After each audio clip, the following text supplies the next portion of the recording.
तो ये video continuation होने वाला है द वॉचर सीरीज़ का। अगर आपको वॉचर सीरीज़ के बारे में पता नहीं है तो मैं आपको बता दूं कि ये एक बहुत अच्छी मिस्ट्री थ्रिलर सीरीज़ है। अगर आपने इसका एपिसोड 1 से लेकर एपिसोड 5 तक एक्सप्लेनेशन नहीं देखा है तो आई बटन पे प्लेलिस्ट का लिंक आ रहा होगा, उसको आप सबसे पहले चेकआउट कर लो, नहीं तो ये वीडियो कुछ खास ज़्यादा समझ में नहीं आएगा। तो सीधे चलते हैं एपिसोड 6 की तरफ। एपिसोड 6 के शुरुआत में हम देख पाते हैं, पिछले एपिसोड में जैसे हमने देखा था, लास्ट में एक आदमी भाग के इधर से जा रहा था और डीन और नोरा इसका पीछा कर रहे थे। ये बंदा और कोई नहीं बल्कि जॉन ग्राफ है, जो कि नीचे बेसमेंट के नीचे छुप रहा है इतने सालों से, और उसको घर के अंदर पर ले आती है। अब ये सारी बातें डीन और नोरा को तो पता नहीं चलता। नेक्स्ट डे हम देखते हैं कंप्लेन करने के लिए डीन और नोरा फिर से चैम्बरलैंड के पास आते हैं, बट चैम्बरलैंड अभी भड़क गया था बिकॉज लास्ट नाइट ये लोग आए थे, मतलब डीन और नोरा आके बहुत बेइज्जती किए थे कैरेन के सामने, और तो और कैरेन और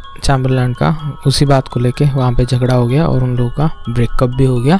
अब चैम्बरलैंड यहाँ पे डीन और नोरा को बोलता है तुम भाड़ में जाओ, तुम्हारा कोई भी मदद नहीं करेगा, मैं तो मदद नहीं करूँगा, साथ ही साथ तुम जहाँ पे भी जाओगे उनको भी मैं मदद करने नहीं दूंगा, ऐसा बोलता है। अब सीन शिफ्ट के हम देखते हैं डीन और नोरा, उनके पास थियोडोरा आई थी और थियोडोरा यहाँ पे इन लोगों को जो लेटर्स मिल रहा था उसमें एक हेडलाइन सेम था, तो वो हेडलाइन वो सर्च करती है और उसके उस पर्टिकुलर हेडलाइन का जो सेंटेंस था उसी के नाम से, बड़ा ही अजीब सा नाम था, तो उसी के नाम से एक फेसबुक में ग्रुप मिला इन लोगों को, और रिसर्च करते करते ये लोग पहुंचते हैं उसी आदमी के घर पे। इस आदमी का नाम था रॉजर कैल्पन। ये लोग रॉजर के वाइफ के घर में गए थे। रॉजर और उसके वाइफ का डिवोर्स हो चुका है। अब यहाँ पे हमें पता लगता है कि रॉजर को बचपन से ही काफ़ी अमीर घर खरीदने का शौक था, बिकॉज वो खुद गरीब घराने में पैदा हुआ था। अब यहाँ पे उसके बहुत अमीर दोस्त थे, बट इसको देख के वो काफ़ी ज़्यादा फैसिनेट होता था, मतलब घर को, अमीर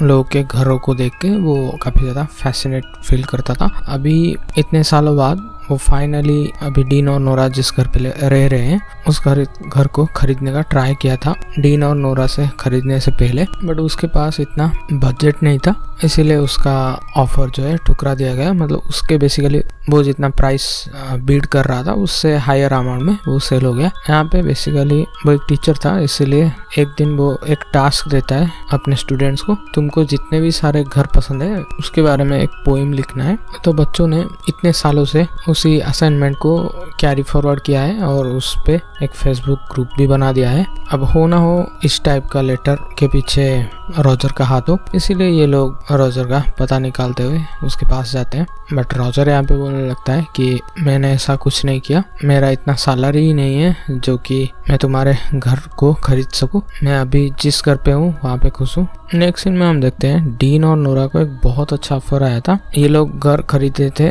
$3.1 मिलियन में, अब कोई इसको $3.2 मिलियन में खरीदना चाहता है, तो इन लोगों का फायदा हो गया और इनको इस घर से छुटकारा भी मिल जाएगा। बट थोड़ी देर बाद कोई तो एक आर्टिकल पब्लिश कर देता है कि ये घर हॉन्टेड है वगैरह वगैरह। अब गेस कीजिए कौन होगा, ये है कैरेन जो कि ये आर्टिकल पब्लिश कर दिया था। तो यहाँ पे नोरा और कैरेन का फिर से झगड़ा हो जाता है। यहाँ पे एपिसोड 6 खत्म होता है। चलते हैं फाइनल एपिसोड की तरफ। यहाँ पे सारे के सारे मिस्ट्रीज खुलेंगे और मैं एंडिंग में जो भी हुआ एक्सप्लेन करूंगा। एंडिंग में एक थ्योरी भी है। ओके, तो चलते हैं एपिसोड 7 की तरफ। यहाँ पे एपिसोड 7 के शुरुआत में हम देख पाते हैं कि डीन की नौकरी जा चुकी है। अब नोरा के पैसे से घर चल रहा है, मतलब यहाँ पे कुछ महीने बीत चुके हैं। डीन यहाँ पे अभी भी वाचर कौन है इसको पकड़ने के लिए, मतलब वो केस से ऑब्सेस्ड है। अब इसी बात को लेके डीन और नोरा का बेस हो जाता है। सीन शिफ्ट होकर हम देखते हैं डीन यहाँ पे थियोडोरा से मिलने गया था। जैसे कि हमको पता है कि थियोडोरा लास्ट स्टेज कैंसर है उसे, तो वो हॉस्पिटल में एडमिट थी। तो यहाँ पे बताने लगते हैं कि मैं जो भी बता रही हूँ वो किसी और को मत बताना, स्पेशली वाचर जो कोई भी है उसकी फैमिली को परेशान मत करना। और यहाँ पे हमें पता चलता है वाचर और कोई नहीं बल्कि थियोडोरा है, और वो अपनी कहानी बताने लगती है।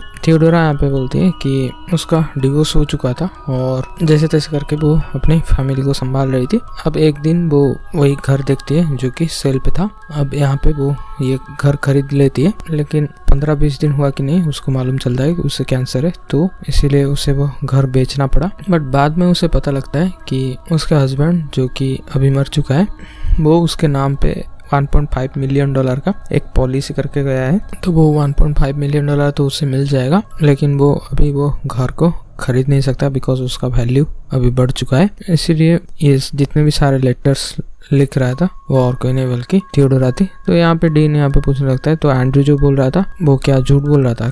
थियोडोरा बोलने लगती है कि एंड्रयू को मैंने ही सेटअप किया था और तो और वो जो लड़की था उसको भी मैंने ही सेटअप किया था। वो जो लड़की कैमरा में रिकॉर्ड हुआ था उसको भी थियोडोरा ने ही सेटअप किया था। अब डीन यहाँ पे थियोडोरा से पूछने लगती है कि तुम अभी ये सब मुझे क्यों बता रहे हो। तो थियोडोरा यहाँ पे बोलने लगती है कि तुम जितना भी कोशिश कर लो मैंने सारे के सारे सबूत मिटा दिया था, तो तुम कभी भी वाचर तक मतलब मेरे तक कभी पहुंच नहीं सकते थे और ये केस तुम्हें अंदर से खाए जा रहा था, इसलिए लास्ट में मरते मरते मैं सब कुछ बता रहा हूँ। अब डीन यहाँ से चला जाता है और ये सारी बात नोरा को बोलता है। नोरा और ये दोनों साथ में यकीन ही नहीं कर पाए थे कि थियोडोरा ये दो वाचर है। अब नेक्स्ट डे डीन यहाँ पे सबसे माफी मांगने के लिए अपने नेबर से माफी मांगने के लिए बाहर जाता है। सबसे पहले वो मो के पास जाता है। अब मो और डीन के कन्वर्सेशन से हमें पता चलता है कि एक्चुअली में मीच और मो का बेटा ही एक नशेड़ी है जो कि उस रात को एक बूढ़ा और बूढ़ी औरत को मार दिया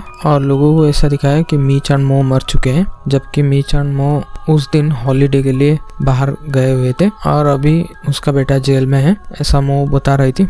और यहाँ पे डीन के पूछने पर मो बताती है कि थियोडोरा उसकी प्रीवियस ओनर नहीं थी, मतलब अभी डीन और नोरा जिस घर पे रह रही है वो उसकी प्रीवियस ओनर नहीं थी।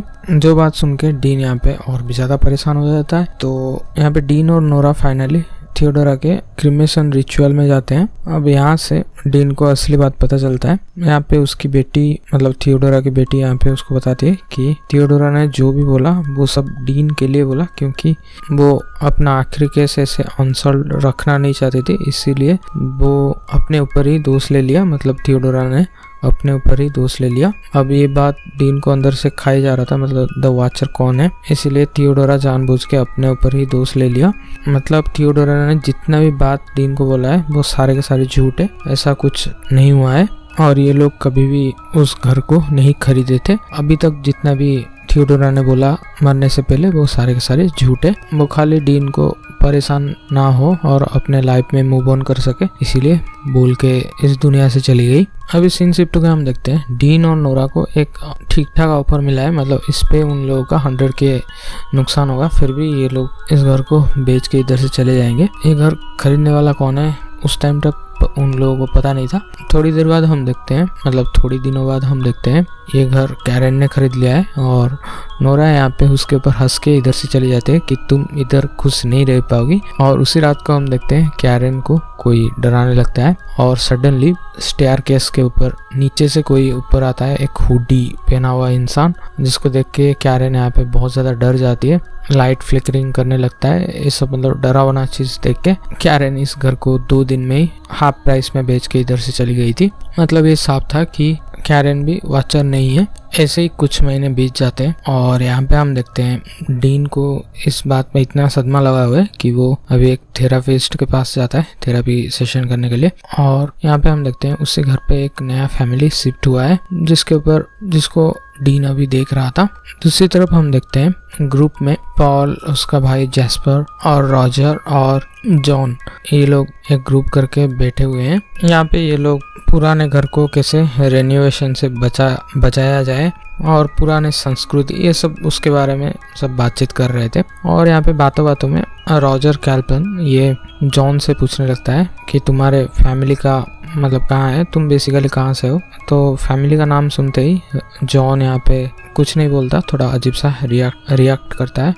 और जॉन यहाँ पे सबको अपना नाम बोल रहा था कि विलियम। यहाँ पे ये सीरीज खत्म होता है और यहाँ पे एंड में लिखा जाता है कि दिस केस रिमेन्स अनसॉल्व्ड। मतलब सीरीज में भी हमें बताया नहीं गया है कि वाचर कौन है, बट यहाँ पे मैं अपना पर्सनल थ्योरी दूंगा। तो सबसे पहले चलते हैं थियोडोरा की तरफ। थियोडोरा तो लास्ट में हमें पता चला कि थियोडोरा यहाँ पे झूठ बोल रही थी, वो जस्ट डीन को खुश देखना चाहती थी और अपने लास्ट केस को सॉल्व देखना चाहती थी। अभी थियोडोरा तो वाचर नहीं है, फिर कैरन भी वाचर नहीं है। अब आते हैं जॉन की तरफ। एज ए व्यूअर हमने देखा था उस दिन जॉन ने उस घर से भागा था, मतलब टनल के मदद से घर से भागा था और उसको पॉल ने सहारा दिया था। मतलब ये टनल कहीं ना कहीं पर्ल के घर से कनेक्टेड है। अब मेरे थ्योरी के हिसाब से, ये तो दिखा नहीं गया, बट मेरे थ्योरी के हिसाब से जॉन और पर्ल ये लोग 1995 से लवर्स रहे होंगे और उसी के इन्फ्लुएंस में आके उसने अपनी फैमिली की जान ले ली और तब से वो खुद वही टनल के अंदर, बेसमेंट के अंदर रह रहा है। और अभी अगर उस लड़की के बात किया जाए, मतलब जो अननोन लड़की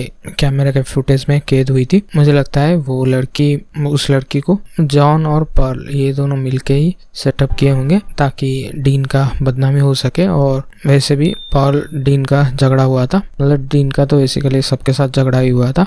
तो मेरे केस के हिसाब से पर्ल और जॉन क्राफ्ट ये दोनों वाचर हो सकते हैं। अब ये रही इस सीरीज की एंडिंग एक्सप्लेनेशन। अगर वीडियो पसंद आया तो प्लीज वीडियो को लाइक कर देना और चैनल को सब्सक्राइब कर देना आने वाले इस तरह के वीडियोस के लिए। मिलते हैं नेक्स्ट वीडियो में। Thanks for watching.